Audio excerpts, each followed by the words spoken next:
indeed. Never mind Romania wake up, I think it was more of a case of Adrian Storr's wake up.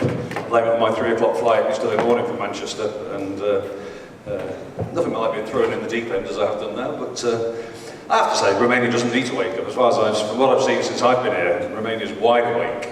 I met some phenomenal people, there's an awful lot we can learn from them.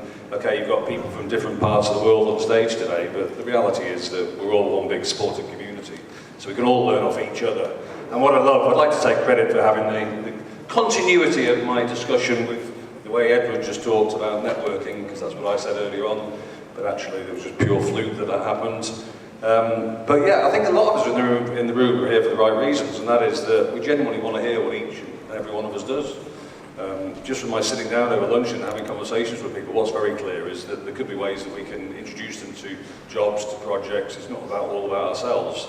There could be a real collaborative approach, and like I say, that's the whole benefit of networking. Right, we're going to go into keynote number 4 of the day. I was already engaged by this gentleman when he was on stage earlier on. We've got Ehsen Shah back on stage now. He's the Managing Director of Be Engaged, and I expected this to be a really exciting presentation, very topical, about turning an athlete into a brand. So welcome, Ehsen.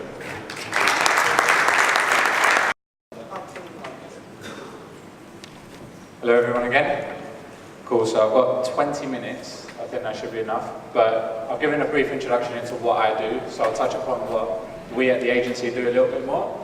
So I guess the philosophy for our business is to engage athletes and brands on a global level. So yes, we operate in the UK and in Spain, but they're not the only 2 markets we look at. We look at literally every market across the globe. No, it's not working. Oh, there we go. Right, cool. So brief introduction. We have 2 sides of the business. One side is purely athlete, one side is brands, right? So we sit in the middle between athletes and brands. We have 6 brands as clients, and we have 16 players as clients. That's us in the UK. So we have 2 offices, one in London, one in Barcelona. I stopped counting after 50 campaigns, but I'm going to assume we've done around 80 to 90 campaigns since 2014, since I founded it. And we've done over about £10 million worth of commercial deals now. When I said earlier on in the panel, when I mean it's easy, it is really, really easy. It's not really difficult. So if we look at just some of the brands that we worked with, so NBA Mike had to leave because he's now gone, but it's predominantly sports brands that you can see there, but we work a lot with tech brands, gaming brands, high lifestyle fashion, and also lower end fashion. Now, the process to branding and commercialization, we've basically simplified it into this for 2-3 reasons. Many people start on the athlete side and then they try to work out what's the best thing to do for the athlete, right? What we tend to do is we work the other way around. So we try to figure out what is the end goal that we're trying to achieve. So with first team players, you'll tend to be looking at commercialization. With youth team players, you tend to be looking at raising the profile. Our process tends to go every 1 to 2 years. In football especially, it's one of those industries you cannot look past a season. There's dip in form, clubs change, performances change, fans change, the entire marketing space changes, right? So every year, try to look at this as a process that you want to refresh and keep going around. So we look at the end goal. Right now I've put drive commercial, but that can be foundations, businesses, engaging on a different type of audience, tapping into different markets. So if you've got Romanian athletes and you're trying to tap into a different market, that is your end goal. So for us, I'll use one client as a kind of a case study. So Hector Bellerin, we're looking at different aspects rather than commercial. So this year our aims are not to drive commercial revenue, they're to drive different aspects, which I'll go into shortly. Then you have to have an influence to drive that commercial. You have to have an engaged audience, which we've always spoken about. Content is key. Everyone's been speaking about that today. So without content, you can't have a profile. To have content, you need to have media platforms to push them onto. Again, I'll come into that later on. They can be online and offline. And then comes the athlete. What is the athlete all about? So, having a look at introduction, right? I'm not sure whether you can see this tweet on the left-hand side, but it said, someone tweeted out some facts around global warming. There was a large number of facts in the UK. At the moment, global warming is a big topical point for us. So we saw a tweet, or Hector saw a tweet on social media, and what he then wanted to do was showcase his opinions around global warming in relation to someone else's tweet. So what he posted out was, imagine there's still people who believe global warming is not a real problem for us, with a crying emoji. Now, there's a few reasons why we did that. As an athlete, you have 3 things which you own and they're free. You have influence, you have your brand, and most importantly, you have a voice. So when people are asking me for simple tips into how you can activate that better in Eastern Europe, those are 3 free things. Any human being born has those 3 things. So what your role then is to do is make yourself the 1% versus the 99%. In sport, there are millions of athletes out there, whether you're looking at esports, traditional sports. You're then also looking into influencers which fall under Instagram people, public figures, YouTubers, TV, etc., etc. But what your job as a brand manager for these athletes, or as an athlete, is to become that 1%. That 1%, you're then in that category that people listen to you, take note of you, and they remember you afterwards. Now, when we were speaking earlier on, we spoke about people like LeBron James, Serena Williams. For me, Paul Pogba gets a bad reputation. Now, if you compare him to Jesse Lingard, I'm not bored of Paul Pogba, but I'm bored of Jesse Lingard, because Jesse Lingard's too out there in the market. So you can get that sense of overkill as well, whereas Pogba, he does it now and then. He comes out, he'll do his dances, he'll showcase his haircuts, but he's not 24/7 in your face. So it's that fine balance of making sure people always care, because you have to make them care. If they don't care about you, you're irrelevant. So once they care about you, you want to make them talk about you. This sales thing.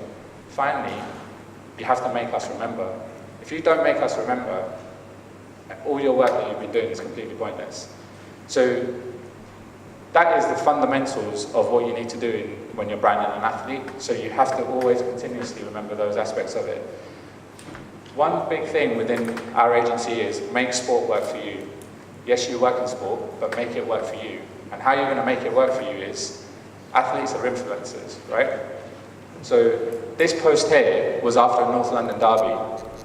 What everyone tends to do in sport is post a caption or a picture from that game. This was a preempted strategy way before the North London derby happened. So my family supports Tottenham, I support Tottenham. I knew Tottenham weren't going to win. And I just know it's one of those things, right? So what we did was we preempted a strategy. If Arsenal were to win, what are we going to do? We made sport work for us. So he has fashion as a pillar of his brand. We also want to stand out from the crowd, so being that 1%. Whereas 99% of the other players were posting North London is red, posting pictures of the games, what we did was came out and said, say no more. Because at the time, Tottenham Hotspur were one of the most talked about teams in the Premier League. So we came out and tried to make a statement within the market. That tweet actually was the most shared tweet from that North London derby. So that goes to show actually the results did come to fruition.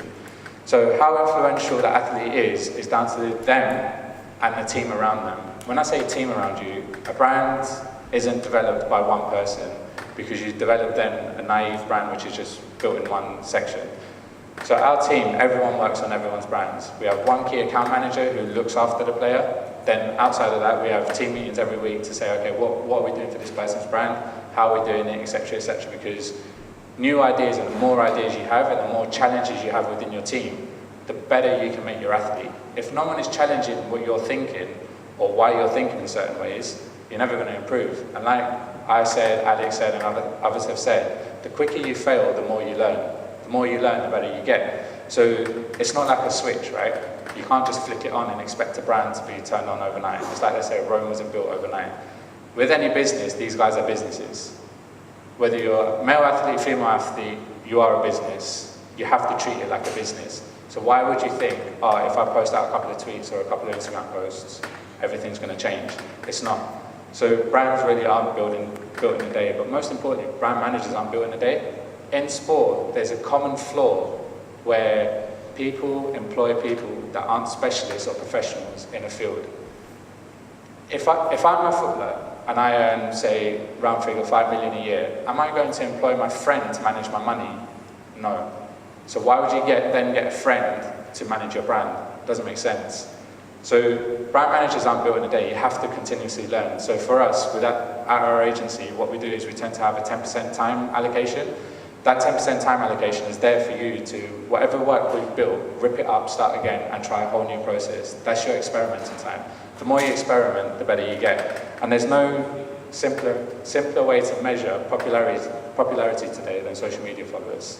The more followers you have, the more popular you are. The more engagement you get, the more influential you are. The more influential you are, the more people remember you. But again, I'll reiterate that point. Don't just work for sport. You have to make sport work for you. You're in a privileged industry. You have to make it work for you. You can't just be like, oh, I'm a fan, I'm here to take part in this kind of journey, because these athletes only get 10 to 15 years in the public spotlight. You have to utilize as much as possible for them. So we're moving on to storytelling. So storytelling is something that has been spoken about in here. Now, I've put a post up from Sky Sports News.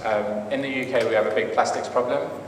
So Sky Sports and the Premier League have teamed up to do a Sky Ocean rescue campaign. Now, when we first heard that from the Premier League, that they were looking to do something like this, Hector was the first one on the phone to me to say, I want to be part of this. Whatever I can do, tell me I have to be a part of this. Now, the reason behind it is there's a storytelling reason behind this. He's from Catalonia. Catalonia is by the sea. He was brought up on the beaches. He was brought up in the sea. He feels very strongly about clean seas, clean kind of environment, and he's very environmentally driven, as you saw in the previous tweet about the global warming. So great brands have great stories. If your brand doesn't have a story, people aren't going to buy into you. If you have a story, you need to communicate it. So package that story well. How you package it is how you produce content. That content then goes out onto media platforms, you build an engaged audience, you get an influence. You can see a common theme here, but the stories are very important because product isn't enough. I'll come back to the 1% versus 99%. That 1%, you have a product off the field. We spoke about it on the panel with clubs. You need something off the field. On the field, everyone can see what you do for 90 minutes. It's not enough anymore. It's not like the 90s or the 80s where if you're a special player, you'll be idolized. People idolize players for what they do off the field. So that product isn't enough. But stand for more than conforming to stereotypes. In sport, there's stereotypes for every athlete. Whether you're a basketball player, football player, tennis player, cricket player, whatever, there is a stereotype. Don't conform to it. The more you conform to it, the more you fall into the 99%. Conversation. If you don't create conversation, no one's talking about you. So he's been very distinctive for his long hair. That was a key strategy that we embarked upon, I'm going to say like nearly 2 years ago now. The reason for that was everyone in the Premier League has the same haircut. It's a small, minute detail, but every top athlete needs to be thinking like this. So I'll go to James Harden. James Harden has his big beard. 2K used that in their adverts. Adidas used that in his adverts. He's trademarked it, and he's been on public record to say, if someone gave me $10 million, I'm not shaving this beard, because he makes more than $10 million by having that beard. Tiger Woods, on the last day of every championship, he always wears the same jacket. Always, guaranteed. So these are the types of things that you need to be looking into by creating a conversation, because you have to build a visual identity. The more you visualize, the more you remember. Your looks, are they distinctive? So people look at Neymar, Pogba, and they criticize them for changing things, but you're all talking about them. So it's not criticism, is it really? So how can you continue to instigate a conversation around your visual identity? So you need to start understanding those type of aspects of things as well. Now we'll look into the athlete. So what does it take for you to identify an athlete as someone that's marketable or commerciable? So you're looking at their talent on the field. First and foremost, you have to be talented, right? Otherwise you're fighting a tough battle as it is. Do they have a personality and an attitude? You need a good sense of arrogance to be marketable and commercial in the modern day and age. You cannot be timid. Do they stand for the right brand values? If they don't stand for the right brand values, and most importantly, the people around them don't stand for the right brand values, trust me, you'll be fighting a tough battle that you're probably not going to win. Then you have to look at the brand characteristics and their style. Are they trendy? Are they aspirational? Would that be someone that if you marketed them in the right way, they'd be able to change a consumer's decision to purchase or not purchase a product? Again, do they have a story? If they've got a story, then you're working on something good. If they don't, definitely don't fabricate a story, because someone can develop a story over time. But also, do they have a future in sport? the common flaw in anyone working talent side, in sport, music, entertainment, whatever it is, believing in your client way too much. If you believe in your client way too much and they're not going to make it, you're wasting your time. You're wasting your time, you're wasting their time. So be realistic. Identify who are their benchmarks in the market and then work backwards from there. And then do you think that there'll be some brands that would be looking to work with them? Now we're going to look at some media platforms. So a common theme in here has always been kind of online platforms. So you get your traditional social media. Sport, Nick Speakman, a very good friend of mine, is going to be here tomorrow to be speaking. You've also got 433, Sport Bible, Copper 90, Lad Bible. These are global platforms. They are not just restricted to the Western side of the world. They are very open to the Eastern side of the world. If you give them a market and an opportunity to move into a market, they will jump on it. They've saturated the Western markets massively. I don't think there's any more fans that they could be kind of capturing. What they have to be meaningful and powerful. Professionally produced. If you can do it professionally produced, it's always better to do videos, imagery in a professional manner.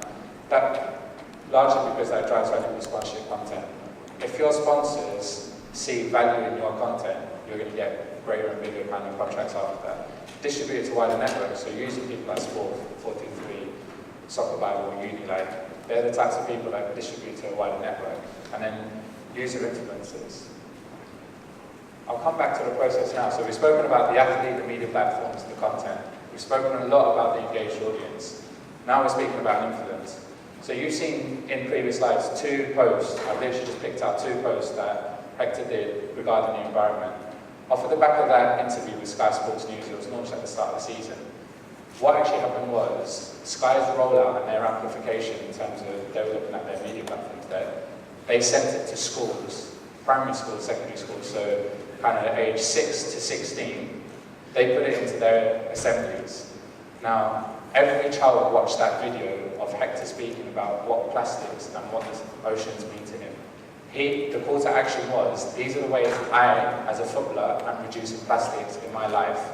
If I can do it, show me how you can do it. He received over 400 letters from young school children sent to the training ground saying, this is how I reduce plastics. This is how I've stopped using plastics at home. This is how I've stopped using plastics at schools. Now, if that's not building an influence, I don't know what it is, because he's actually physically changed the way 400 young children are approaching how they use plastics and other recyclable materials. Now, I spoke about driving commercial. Our end goal was to change perception of footballers, one, change how young children approach the environment and approach daily life. So he's been quite aspirational towards young children in terms of embracing being different. Like I said, conforming to society is a big problem in the UK and the US. Now, if you have athletes that showcase a society and cultural change, which in Eastern Europe you can do, because you can inspire kids to want to be different, want to be better. We just spoke earlier on about how people should be bringing events over to Eastern Europe. Now, athletes can be driving that. Look at LeBron James in the States. He's driving a completely cultural, political change over there. So you identify the end goal and then work backwards.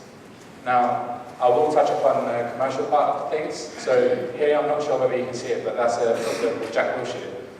He did a commercial deal with Nerf guns. I'm not sure whether you know them. Now, I've used that as a bad example because that's not a very good example for a few reasons. Partnerships work 2 ways. I can only see one way that partnership's working, and it's all Jack Wilshere's way.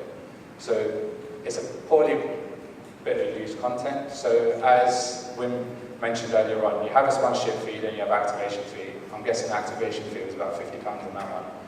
Now, it's not all about money. Not everything is about money. We have 2 players that closely work with the NBA. They promote the NBA not constantly. It's not for money. It's because they're genuine fans of the brand. So how can you leverage and gain exposure? Use your brand partners, no matter how small or how big your brand partner is, use them to leverage yourself. We work on a 4-pillar kind of process when it comes to commercial. Pillar 1 will always be sport. Find 3 other passion points that your athletes are very passionate about. Then choose the best brands within those industries to partner with. Because if it's not authentic, the fans see straight through it, you become less credible, and you as brand managers look a bit stupid. So choose a sponsor in the industry that best aligns with your target audience. Find a partner who is willing to invest in building your brand. So There's a very good book out there called Shoe Dog. Now, if you read that, you understand the philosophy behind Nike and why they did certain endorsement deals. Now Nike have obviously changed their strategy significantly just because they're a huge company now. But find brands that actually want to be part of your journey. If they don't want to be part of your journey and just see you as a marketing mouth, it's a bit pointless because they'll shoehorn messages into you and kind of make you do it in their way. Whereas if they feel a part of you, they'll ask you, what are you trying to achieve? Once you tell them, they'll incorporate it into their thing. So, bro, you have to find partners that do that. Now, participate in the deals. It's not a one-way. They're not just paying you to do something. They are paying you to get marketing messages out, change perception in market. So participate. The more you participate, the better your brand will become and the better your commercial values. And finally, don't sell out. That's a very big thing for us. We see too many athletes out there who sell out for the money. And you're always sitting there thinking, well, that doesn't make sense. If it doesn't make sense to you, how's it going to make sense to anyone else? I've recently seen Lukaku is an ambassador for Abercrombie and Fitch. When I said that, I teach in the UK. When I said that to the class, literally every single one of them burst out laughing because they do not see how that fits one bit. And again, the young consumers are the most savviest ones. And if they're laughing at you, you've lost it. Now Abercrombie are going to have a fight on their hands to kind of come back for it. So I guess a recap of everything, be the 1%, that's a very key thing. Make us care. Everything is long term, nothing's going to happen overnight. Consistency plus frequency equals brand recall. Create a conversation. Partnerships are two ways, and most importantly, do not sell out. Any questions or anything?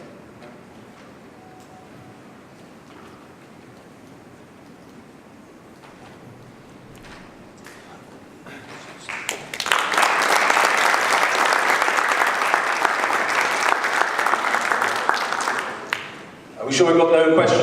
I was going to let Ehsen breathe now because he was told to try and squeeze that into 20 minutes, which is no mean feat. I've never seen somebody talk so fast but still be so inspirational. So thank you for that. We've got time for a couple of questions. Has anybody got a question in relation to what Ehsen's just had to say? Okay, so I'll take the show for 1 second and just say it's a complete strange question really, but looking at everything you're doing, and clearly you're inspirational in what you do and you're very much at the sharp end of it. Have you any take on this slowly creeping in trend whereby, a bit like Wim's example this morning when BWin couldn't necessarily sponsor every team they wanted because of the cost implications and whether they were going to get the ROI. Some people are struggling to get into particular athletes and initially they've diverted and taken the leap into sponsoring a PlayStation player. Any take on that? Or how that might work, or whether it's the same, or whether it's just completely irrelevant? It's a weird one because esports, the stats around it are very inflated, right? So if you look at all the stats around the growth and how they're trying to justify the commercial value to it, the numbers start off small, so obviously as it gets a lot larger, the numbers are going to be massively inflated. There's no real value to it, so if you look at an athlete, you can see how much exposure they get, you see how much kind of social following they have, and it's a very structured industry, whereas I've been asked a few times to work on esports, and my phrase has always been about football is the Wild West, but esports is the Wild West. I've seen people write contracts on a napkin, all sorts. So for me, if I was working brand side and someone said to me esports, I'd definitely stay away from it for now. When it comes to sport and people not being able to afford athletes, I've seen equity share, I've seen profit share, I've seen a number of different types of things. That's where participate in both ways. Find another motivator for that athlete other than money. That's usually the best way. Thank you, Ehsen. Just like to award Ehsen his Oscar for the day for taking part and contributing so well to the event. Thank you.